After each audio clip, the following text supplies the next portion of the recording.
sisimulan? And paano nyo ba masasabi sa mga sarili nyo kung ready na ba ang franchise yung mga negosyo nyo? Alright? Guys, before I finish my talk, siguro ito may share lang kung very important sa inyo. Yeah. Hindi siya overnight ha. I've been in the business for 2001. So, hindi ko siya tinakaw kasi my mom is a Chinese, pure Chinese. So, iba yung mindset sa amin magkakapatid eh. Lahat pinagdaanan ko, kailangan namin magtrabaho.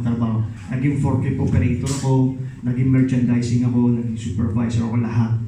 We have to undergo lahat na may hirap para at least later on, may share namin. May reason pala eh kung bakit nangyayari isang bagay.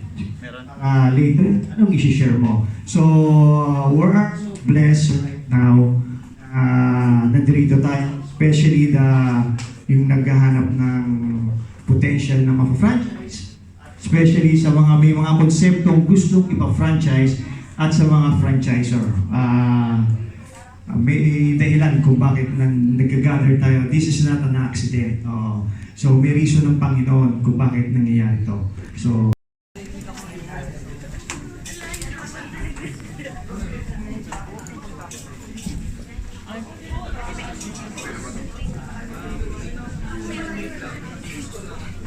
It's okay.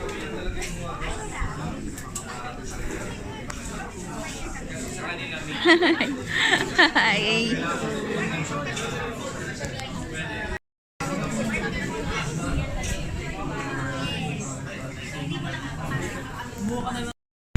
Purple Yam has introduced new products annually. Today, new innovations are now available nationwide. Last year, the frozen Ube Brazo de Mercedes was launched. This year, 3 new products were launched last July. These are the Ube Custard Cake, Ube Cream Cheese Bars, and the new innovation Ube Calamansi Bars. To date, Purple Yam has achieved 168 stores nationwide and is expected to close this year with over 170 stores.